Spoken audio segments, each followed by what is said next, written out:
PSUCC. Oh, hello, ladies and gentlemen. My name is Yawusu, and I'm here with Awuku, and we are here to discuss the chances of Ghana in the upcoming World Cup that's in Qatar, that Qatar 2022. Yeah. Um, I wouldn't say we are veterans of the game, but we've been watching Ghana football for a very long time. Um, I started watching Ghana football back in 1991, 92. That's when I was a bit of age. Um, I remember very well the 1991 Italia 91 under 17 World Championships when Ghana beat Spain in the finals. Emmanuel Diaz header. Who could forget that? And yeah, we've been watching Ghana for a very long time, especially in the 90s and the early 2000s. So, what we're trying to do is we're trying to discuss the chances of Ghana at the upcoming World Cup and also try and compare them with the other teams that have participated in the World Cup and see anything interesting about Ghana. We're happy to talk about it. I mean, yeah, so like without much ado, Clement, you can just chip in and tell me what you think about the coming World Cup and maybe you can contrast it a bit with the other teams that we've had in the past. I mean, what do you think about the team that we have right now? For me, I would say that we have a team that individual players or are good. We have the individual qualities, but as a team, compared to the blasters that we've had some past talk about 2006, 2010. I mean, or let's say 1992. Okay, that's a long time. That's a long time, yeah. But let's say from the 2000s coming up to today, we have the individual qualities when we talk of the but Ghana players. has never really been short on talent, if you think about it, right? Yeah, for I mean, sure. we've always had talent, but like even if you look at the talent pool now, can you really compare it to the days of Michael Essien? And we have a lot of talents. I mean, like now, yeah. I mean, Yeah. you remember Essien's day in 2006, or even the 2010 team with Kojo Asamoah Gyan. Yeah. I mean, Prince Tego didn't play a lot.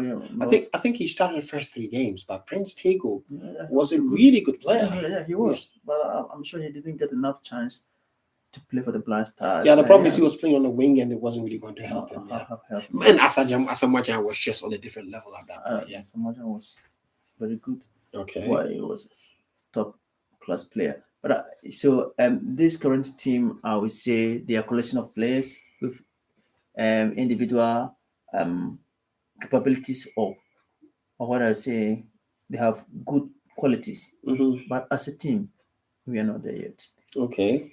I mean, if you want to really compare as a team, let's just take compare this with the 2014 team. It's not. I mean, 2014 was a completely abysmal performance at the World Cup, wasn't it? but Although, like it was kind of like mad by but I think the full controversies. I think it was a lot of mismanagement on the part of the management and some kind of. Let's just call it off the team off the field problems, right? Because we're not really privy to the internal struggles of what happened. You don't want to be speculating too much, but like. It would be nice for us to put our house in order for once, wouldn't it? Yeah, sure. For once that Ghana can actually say organization went perfect, team was perfect, everything was good. We sent a lot of officials there. How many officials did they call that? Was it 57? Well, God knows. And it passed through the back door. It was a bit of a pardon my swear word. Maybe I would use a swear word, but it was a bit of a disaster. So, a lot of controversies. I always thought that team was better than the 2010 team. Like if we had gone very far, if we had managed to beat the USA, I thought like we could have gone a bit far into the tournament. Yeah, but I don't know what actually went wrong. Nobody really knows, right? Everybody has their own version of what really happened. Maybe the psychology of the total team on the field of play affected them. Maybe they were, I don't know. Yeah, it kind of brings it right back to what I was trying to allude. No, what I was thinking about. Like you were talking about a team and all that stuff. Collection of players do make a team, but you need a management team, right? The coach, the goalkeepers trainer, the what? the one who draws the tactics and all that Yeah, stuff, right? the assistant coach, Assistant coach, and even the technical director. yeah, all Yeah, those things. and not only them, the scouts. Is there the scouts? Yeah, What do they do because there? we have scouts who go out to scout on teams. They look at the opponent's Okay. performances, and they try to bring you some kind of reports to let you know the kind of tactics or the kind of game Yeah, plan the well, opponent you are is more likely. into FIFA stuff than I am. So, Yeah, what do the scouts actually do? Like, do they go to the training of these teams, or do they just watch them on TV and yeah. decide who's? If like if a country has money, Mm-hmm. they can even plan send scouts to go and watch all the matches, all the friendly matches, or some of the matches that Mm-hmm. those opponents are playing. They go to the stadium and Mm-hmm. they watch. They bring a report to them. And with this modern day technology, you can even watch TV and then you can also analyze. You Well, but understand? yeah, I Yeah, mean, I mean, sometimes watching TV is good, but like, but I was but talking to you about Hearts of Oak's game that I watched in 2001. yeah. When you're watching it live, Like it's an entirely different experience. yeah. Like that's my opinion anyway. Because So I Mhm. think the proper scouting is done on the field of play. And to some extent, there are some countries who invest money and they even pin down certain kind of opposition players. research, right? Yeah. Even they try to pin down a player's ability to play on the field. I Opposition mean, research, yeah. yeah. So, for example, if you want to tackle Messi, they can even send a scout to go and just watch Messi's game just to know how he's going to play with the team because Messi can play a different role when he's playing for Barcelona. He can also play a different role when he's playing for Argentina. So this football thing is like you need so to speak, mafias that will do certain jobs for you. Even Yeah, but sometimes you the need a whole scouts, team, right? yeah, You need a even whole team. yeah, That's the yeah, whole point. The so even players, the coach, you and could, all those people that you're yeah, talking about. And that will bring me to those video analysis you need them. yeah, I wouldn't want to veer too much of this Ghana team, right? If Yeah, we're talking about this Ghana team now, do we have all that? Because when we're playing against Nigeria, I know a lot of people were happy. I wasn't impressed with us tactically at all. why? Personally, I wasn't. It didn't look right. We were barely creating chances. Our midfielders kept on losing the ball. And let's face it, Nigeria missed a lot of chances. They should have won that game. I'm telling you, Nigeria should have qualified ahead of Ghana. Yeah, again, that's one. The second part is after that, who did we play? Did we play against Japan? Yeah, We lost. we lost. And we play against Brazil. We also lost. Again, like Nicaragua. Nicaragua, we won, but I think if you look at it, Ottawa won 1 in 5. The rest of them are either lost or draw with a penalty win, right? Yeah. Is that good for the psyche of the team? Again, like you were mentioning that the players are good and all that. I mean, players need to be above average, right? Good. At some point, when it goes deep into the tournament, you need strong characters. That's okay. By the group stage, you might actually go through, right? We're playing Portugal. They still have Ronaldo. Yeah. He is no easy player to play against. Yeah. I mean, he can. When he has a good day, he can do magic. Of course. And I'm very sure. No, he scored the last time against us, didn't he? Yeah. And now his time with his return to Man U now is like it's not going all well. So he might go to this World Cup to prove a point. So yeah, I mean, it probably will be his last World Cup, so he will work hard. I mean, we all know Ronaldo, how he pushes himself, right? And then he's like that kind of guy who wants to do something, prove to the world that he's still. Okay, but overall, the Portuguese team, I think, is quite good. You have a list of the Portuguese team. And this guy who is playing for Liverpool, Nunes, I mean, he's good. Darwin Nunes. Yeah, Nunes, and have this player from Atletico Madrid, that small chap. I know. Actually, they have a lot of players. Darwin Nunes is not you. He's not Portuguese, is he? He's from Uruguay. Uruguay, yeah, sorry, Uruguay. And he was also going to the World Cup. I'm very sure. Maybe they might take him. Of course he will. Of course he will. Yeah, for sure. Darwin Nunes is going to the World Cup. Yeah. I mean, but yeah. And even we were talking about now, Asian football has also developed after 1993. So Korea might also prove very stubborn for us. Yeah, but the thing is, we are the lowest ranked team in the World Cup right now. Yes, we are. We are the lowest ranked team in the World Cup. Like again, you said we had the individual players. Like I mean, like our players anywhere near the level of Heung-min Son from South Korea? Is any of our That's players anywhere near the level of Darwin Nunez no. of Uruguay? Is any of our players anywhere near the level of The next is good, but he's for me. I see him also an upcoming top. yeah, but He's again, good, but yeah, he's decent. But then with Nunez and oh, Inaki Williams, who's actually on a higher level right now? I'll pick Inaki. You think so? Yeah, because I watched the game. I watched Inaki time and time again. I also watched Nunes. I mean, I watched him when he was in the place Porto, Lisbon in Portugal. But I also watched him with Liverpool. He's good, but He's decent. sometimes yeah, he's decent, but sometimes he's Yeah, but no, I think he's played with the national team for a very long time, hasn't he? yeah, but How many games has he played for? What? I can't tell. Uruguay national Maybe team. Yeah. I can't No, you have can the keep statistics talking now. while I check. Yeah. Yeah. So for me this team that we have for the Black Stars, it's shaky because we have individual players who are now coming into the team to fit into the team because basically the core of the team is not there. Okay. Who maybe Okasu, Adedayu, I but don't think. I think there are rumors that Wakasuma actually loses position in the team. He might not play. well, there was a confusion between him and Ade. It was a confusion. He was last week he had a hard tackle on one of his. Is that the rumor? No. I actually watched the game. Yeah, that was playing.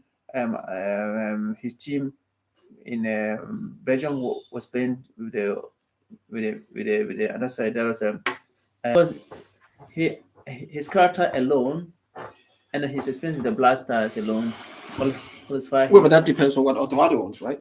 But trust me, I mean, he was he will make it. Yeah, that's what depends on what other ones. Is there anything to indicate that he will But be in I'm the telling team? you now, he's gonna make it. I mean, does there anything to indicate? Like we don't Yes, know that. Like but I I mean, know. like no, no, the list is not there. We're doing a podcast. We should be making these kind of speculations. Oh no, but okay, I'm also talking from a technical point of view and my understanding of football. Okay. You need somebody who is inspirational. He is Yeah, but what team does he play for now anyway? he's playing for. Is he playing regularly? Yeah. Now he's playing in Belgium. Last week he played a game. What team? Just sharing also our yeah in the top flight league in Belgium. So but the case is I don't want to dwell solely on him. I mean, if you I was just trying to draw your attention to the And Wakasu has been in the Ghana European, yeah, setup for a very long yeah, time. And he's playing for European, and last week he played, yeah, European in Belgium. So, so okay. Let's try it this way. Ghana's game against Portugal. yeah, What do you think about the game? um, the game can go either side. Yeah, Who has a higher chance of most likely chance of scoring of winning? winning Portugal. Okay. Portugal. What would be your odds? Odds on? I'll say odds. Maybe Ghana can score one goal, maybe 2-1 for Portugal, I or mean, maybe odds on one. who? What are the chances? I mean, like, you think like what 8% 80% chance that Portugal win, 20% chance Ghana win. I mean, like again, yeah, like I can give you 70% chance to Portugal, and maybe I give Ghana 30% chance. here's the thing: the World Cup can be full of surprises. That's one thing. I remember Yes, Slovakia drawing 1-1 with New Zealand. I remember Ghana beating beating Czech Czech. Republic Yeah, 2-0. at that time Uh, Czech was I think yeah, the second position in the world. Also, yeah. I remember Slovakia beating Italy, the world champions, and So, knocking them out of South Africa. yeah. So, and I remember Costa Rica also knocking England and Italy out of World Cup 2014. Yeah. So, the World Cup can always bring a lot of surprises. And this Naturally, World Cup will definitely bring a lot of surprises as well. it can. It always does. I mean, some surprises come And then in. it will not. I will not be surprised when we get a drawing game between Portugal and Ghana. I'll never be surprised because, like we're saying, yesterday we were talking. I said, though the team is not there yet as a Mhm. team, but on the foot of play on when the tournament starts proper, something might ignite in the individual players and they can come together and they will go above. They will play above what they know, above average or above the way we are judging them, and there can be a surprise. And probably for the first game, the second game, they can build upon it and then Yeah, So usually World Cup is all about your first game. If your first game is really not good, then you have a mountain to climb, don't you? yeah, That always happens. I think what happened with Ghana in 2006 was quite incredible. The fact that we yeah, lost the first game and managed to beat the Czech Republic, yeah. sort of helped by the red card that Thomas Ufaluski got, but What the- still, it was a great performance. They Yeah, missed a boatload of chances. It was unbelievable. Even missed the penalty as and that's well. Ghana for you. I mean, they miss a lot of, especially when they score first and second, and they think they're winning. I don't know what happens to them. It's like, and they get there, and it's like they miss all the chances that they get Yeah, after. but you're not going to get a lot of chances against Portugal now. You're not going to. Very, You're very, very, definitely not very going to get a lot of difficult. chances against Very, Uruguay. very, very, very, very Not with the difficult. way we're playing, because if what I remember watching against Nicaragua Nigeria, and Nigeria. Nicaragua was another thing. Nicaraguans, they could barely play football. I couldn't believe what I was watching. I was like, this is a horrible idea of a friendly match, in my opinion. Um, I don't remember them passing the ball more than 4 times in Ghana's half. Half. And I was thinking, I don't want to watch this game. It's absolutely unequal. Yeah, because Um, probably you know what. Sometimes friendly matches, especially leading to tournaments, some players are very cautious and they don't want to get injured. And even some of the coaches also have their tactical plans and they're trying them out. they Yeah, try them out. So it's like they don't so much concern about the results, but what the players are. yeah. He did bench Jordan Andre Ayew, so he was trying something Oh, yes, different. It was something clear. clear. But still, I was thinking, Nicaragua, you should be doing better than that. That's what I thought. Um, my concern is mostly because I look back. I mean, pre-tournament, if you're not doing great, it's not the worst thing in the world. We can Yeah, go back to 2006. 2006, we played the African Nations Cup, and I mean, Essien didn't go because Essien was supposed to be injured in the game yeah. against West Ham, and somehow, when we started playing the tournament, Essien started training, which is interesting. Um, I'm not saying anything, You okay? know, see, I'm not saying anything. then we need I'm just to. telling you what happened because Yeah, just I tell mean, them. Essien got injured. They go like Mourinho goes like, I don't think he's going to be able to go to the African Nations Cup, and then Ghana makes a selection. The moment we reach what do you call it? The semifinals. No, Oh. the moment we got to the tournament, Essien started training. Mm. The very day we got knocked out of the tournament, the next day Essien was playing against Liverpool. Okay. Right. So I This is think all football politics, right? yeah, I think Yeah. Ratomir Dukovic got really upset with that situation, and he went like, I might not even select him, which actually prompted Jose Mourinho Yeah. to speak on behalf of Essien, I see. saying that this is not fair because Essien is very committed to Ghana. That's that. I am But sure Essien was. But but that tournament, can I we were can I chip in horrible. something? If you're really committed to a nation, do you think you have the right to choose certain matches over certain matches? Others. I Well, mean, let's be fair, right? One of the things that we always say is if you're committed, you have to be patriotic. Like if Ghanaian players get injured, how well does the FA treat them? maybe you don't know. I don't know. I do know Ajimandia lives in Accra and it's not doing so great, is he? And we all remember watching Agogo Oh yeah, when he was yeah, injured. Like he said, I barely hear from the players. I barely hear from the FA. Yeah, yeah. Right? Again, so these players need to protect themselves. There we go. Right. Right. So let's. I mean, Let's give them that respect. we all love Ghana, right? We all would love them to like go to Ghana and then like Kill put their themselves. foot in for every metallic tackle that they can get, if that's a thing, metallic tackle. The reality is their legs and their fitness is basically their source of income, right? Yeah. And so they go like, okay, maybe, you know what I'm saying? I'm not saying it's great, but that's the reality we live in, Yeah. right? You have to take care of yourself, right? Yeah. So like, but the point I was making was that we went to the tournament off the back of a very poor African Nations Cup, right? But we did win our second game Yeah. against Senegal. Senegal. I That was think, great because yeah, Senegal was a good team anyway. yeah, Senegal was a good Yeah, team. They had just somehow. missed out on the World Cup, Yeah. but we did win that game, which was really, really important. We failed to qualify because we lost surprisingly to Zimbabwe, which we shouldn't have. And why would you say it was surprising? No, because we lost the first game against Nigeria Yeah. in the 81st minute. I think Taye Tawo took that shot. Yeah. And then we used to beat Senegal But then Zimbabwe was supposed to be a weapon boys of the tournament, so we were supposed to just beat them and go to the second round. And then we lost. That tells you that football has grown to Yeah, this was back in 2006, but then it can happen. Like it's always It can happen. It's like football has grown ever since. So, you said there could be some surprises in the World Cup, and yeah, that was it. And we still managed to beat the Czech Republic. Yeah. The problem with that one, and the issue that I have with that one is, if you look at the team that we had in 2006, it was almost a reflection of the team that played in the Under-20 World Cup in 2001. 2001, yeah. Essien was there. There was Essien, there was Montari, there was Adukwe Papo, there was John Mensah, right? So that was... So that golden block was already... Exactly. You had a team already, right? So, again, if you're bringing players, you are infusing other players into a team, a core that's already there. Yeah. We can talk of Senegal 92. You already had Ampere, Kwesi Appiah, Frimpong Manso, Emmanuel Ama, Safu Jemfi. Again, so if you have these, and Polly was playing regularly. Right? And then Yaboa. I mean, Yaboa was in Germany. He played some of the qualifiers, but not all of it. Abedi didn't play most of the qualifiers. But then the thing is, they had a team already. And then Otto Fista came in, and then he brought in Lampe from the under-17s. Yeah. He brought Isaac Asari to understudy Kwesi Appiah. And then he brought in Ali Ibrahim, but Ali Ibrahim used to play in Ghana. Right? And there was Ali Ibrahim. There was Tony Yeboah, who was basically irreplaceable. And there was Abedi Pele, who was our number 10. I mean, there's no question about it. Right? Typical number 10. Yeah, but again, if you already have the team and you come and then you're exchanging or you are just fixing players in different places, that's not that difficult. Whereas we're in Ghana, when they're saying, oh, let's go get Callum Hudson-Odoi, let's go get Tariq Lamptey, let's go get Inaki Williams.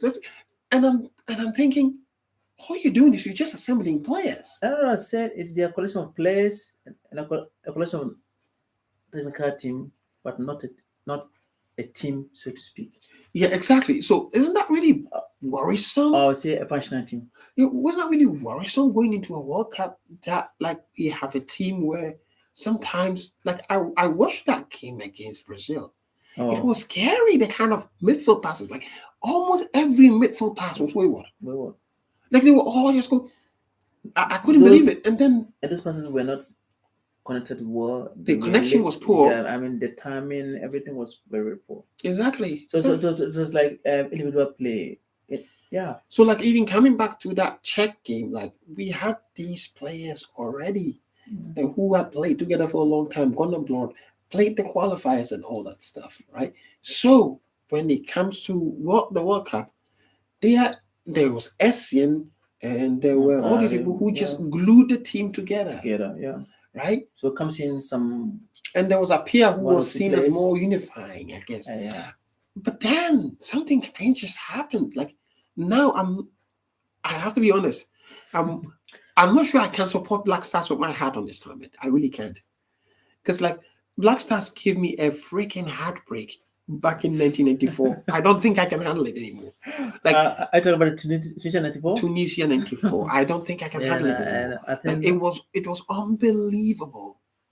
Unbelievable, like watching Abdoulaye Traore score that goal. That last free kick. That I was thinking, is Akuna going to hit it? No, I'm thinking, no, Abedi's going to hit it. And Abedi just hits it, and then it just goes way over the post like that. I'm like, oh, God.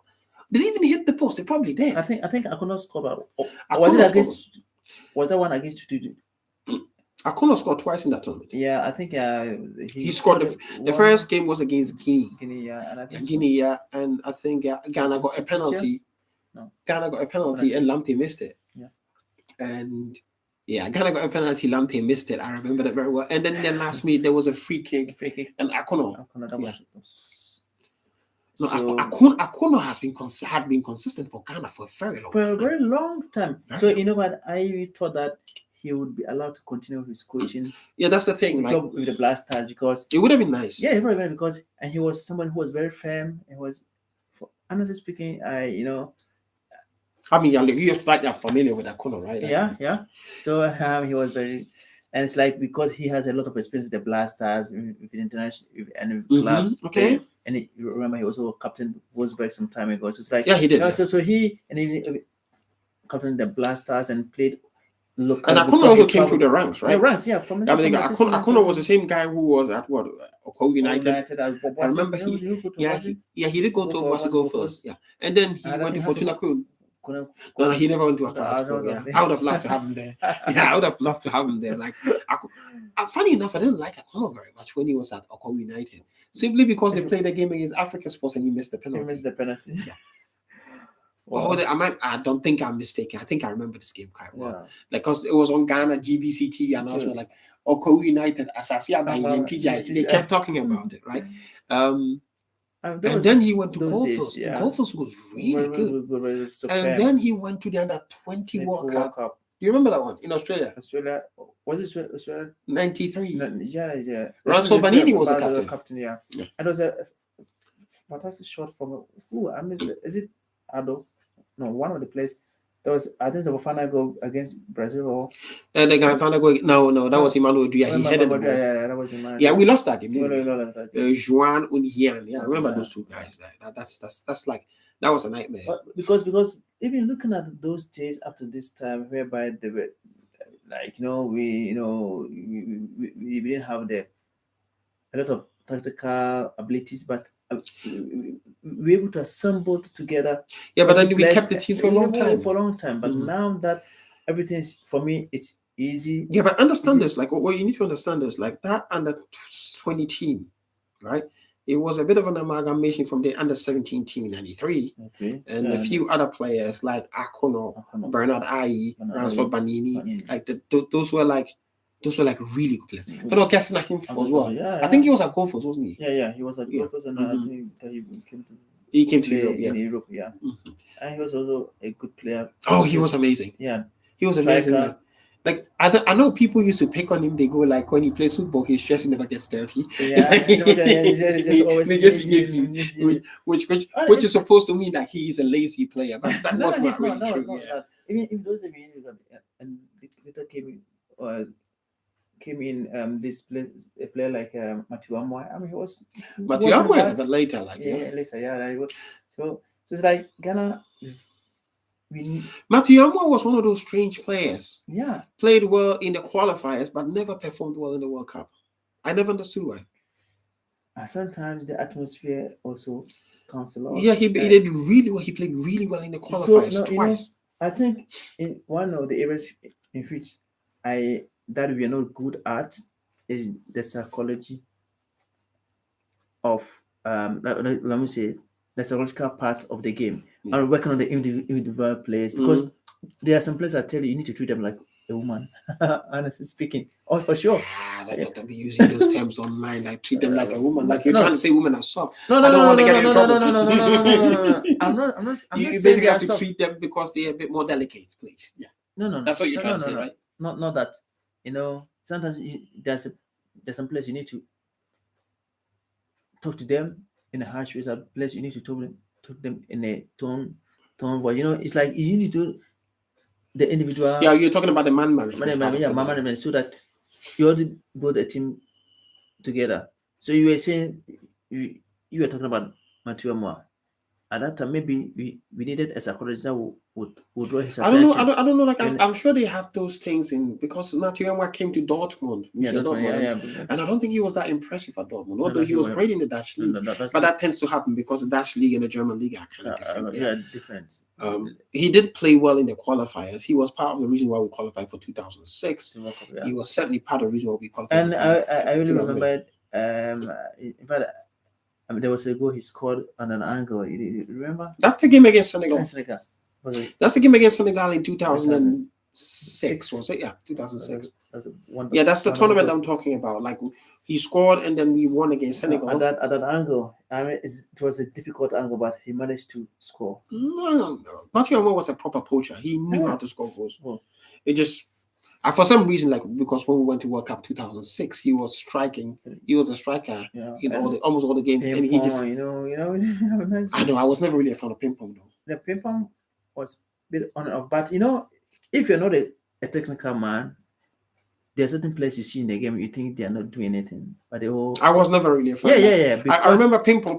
yeah, Ping Pong was great at Accra Great Olympics back in the 90s. yes. But then he went to Europe, yeah, it was in no, Greece. no, when they went to New Zealand 99 in the under 17 World Championships, Ping Pong was supposed to be the striker. And then they put in Ishmael Ado and Don Bote, Somebody. who were obviously far better because Ishmael was on a different level. And I remember Ping Pong playing in there. That's something very interesting actually. I remember Ping Pong playing in the third and fourth game against the USA. And he was like this big, stout, physical player. Yeah, And all these US players, they were like smallish. Like, and I think he was being marked by this US player called Owuku. Yeah, that Nigerian. Now he's American. No, right? he's American, but he's of Nigerian descent, right? I think probably the father is Nigerian, right? Okay. And what happened was he was just bullying this kid. He was just totally bullying him. Right? Completely. So he also has a role played. Yeah, but something interesting happened because 7 years later there was a World Cup. And Onyewu, he's built like a tank. Yeah, because And Ping Pong now looked smaller. In fact, it was that foul on Ping Pong that got Ghana the penalty against USA. Yeah. That Apia scored in 2006. Yeah. So like I said, all the players you see on the field of play, probably yeah, I wasn't a fan of Ping Pong. I have to be honest about it. But I'm sure he was a decent player. Yeah, because I'm also there's certain players I'm not fan of, but tactically they might be helpful. For me, they are good. You understand? That's what football is. Okay, so speaking about tactically, who are the players in Ghana that you think maybe do not come off as obviously super good, but they are very important to the team? Okay, let's start with this. The game against Nicaragua. Do you think if Andre Yu started, we scored more goals? No, it's not a guarantee. Like we are just speculating. No, really, because the team is not a team there. Like when we went to the African Nations Cup, we lost to Comoros Island, right? But our game against Gabon, we only lost in the last minute because obviously our only goal scorer was Andre Yu. Yeah. Right? Yeah. A moment. Yeah, you can keep talking. So Andre Yu for me has been part of the Ghanaian Black Star team, and then he's very, very important to the team because he has got a kind of the fighting spirit. And if everybody is not doing anything, he tries to pull his weight. Like I want to do something. He is quality. He is Ghana's top scorer in the African Nations Cup. Yeah, he has 10 goals for Ghana in the Nations Cup, albeit a lot of penalties. Yeah. Yeah, okay. It's only that Asamoah is the highest scoring overall, yes. But Asamoah is a centre forward. Yeah, he's a striker, and that's his job. So he is a centre forward, so that's a different thing. Yeah. It is impressive though. Like Asamoah has had an impressive record for Ghana. There's no question about it. So I think our tactics for this particular team is not working for us. I'm very sure Otari came in late prior to the World Cup because I think he's been there for the last 4 months or so. Yeah, he joined somewhere in February after we fired Van Rijvaak. Yeah. So it's like it's very difficult to prepare a team for the World Cup. Yeah. Within that one, because at that time I can see the core of the team wasn't there. Yeah, even if you have the core of the team, to have a new manager brought in to take things that quickly, it's always going to be a challenge. Yeah. I don't know. I think it's something that we've never really tried with the World Cups because I remember Ratomir Dukovic in 2006. Mm-hmm. Like I said, we didn't do so well in the African Nations Cup in 2006, but he still managed the team in the World Cup. 2010 was Milo van Rijvaak. We did great in the African Nations Cup. We nearly won it. Yeah. 2013, Akwasi Appiah coached the team to the semi-finals, and we were fourth eventually. And he still took the team to the World Cup, right? This is the first time that we've pulled something like this off. Whether it will work is a different thing because the only time I remember this working is it never really worked in my opinion. Like if you remember 2010, Nigeria hired Lars Lagerbäck. Yeah. But the one who actually qualified them for the African Nations World Cup is Amadou Shaibu. And they got rid of Shaibu. They brought in Lagerbäck. They had a terrible World Cup. Because You are new in the system. Even if you don't even take care, some place can sabotage you. Well, they could, but like, let's take that. Let's take it that they are all professionals. The idea Yes, is how quickly can you impose your ideas on them. ideas, because it takes time. It becomes a matter of you making sure that you don't lose games rather than you playing to win Yeah, games. I think because that's the problem. the national team is not a club team whereby you see the players every day Yeah, and that's then the thing. yeah, Yeah, you train with them throughout the whole week, maybe mm. 4 times a week or 3 times a Yeah, week. yeah, Yeah, that's exactly and it. then Yeah, you can have access to them, talk to them one on one. You come, you pitch camp for a week or two, and the players go back, and yeah, exactly. you might not even have the time to talk to them again. So it's a problem with coaching a national team. So if you don't have, and I think sometimes you also need a bit of luck and a bit of Well, a bit of luck is always helpful. because what I'm counting on this Ghana team is like the individual talents that we have, that if the Yeah, players but want yeah, to prove something but I that keep I saying want like to do something my for issue with Ghana. that is that like we talk of individual talents. Doesn't Portugal have individual talents? Maybe their talents are even much better than Yeah, ours. but I'm talking about the Ghana team because now you call new players like Inaki is just new to the team, and And that's the thing. Like I mean, uh, apart from Inaki, who Inaki, else? and I'm not even there. Players who've been there for some time now, maybe play 5 matches, 10 matches, maybe been with the Blaster for a year or two. But as a team, that will click, and that's the problem because sometimes you see kudos with the ball, and he doesn't know whom he's going to He gets pass himself into very complicated because situations yeah, sometimes. because Like you need to make the ball simple, pass the ball in a yeah, simple but the thing way. is, sometimes you're passing it, you need someone to pass it You to. pass it to, and there's somebody there. I So, mean that's something I always see with Jordan and you as well. Like he takes the ball, he goes somewhere, and but then and he there's just somebody gets there frustrated, and frustrated because there's somebody there to pick up the it pass. must be mentally exhausting always to do that. Oh, for sure, yeah. Yeah. And even the role of the IU Mhm. compared to his role in the past has changed in the Blasters. Yeah, You understand? he comes across as more defensive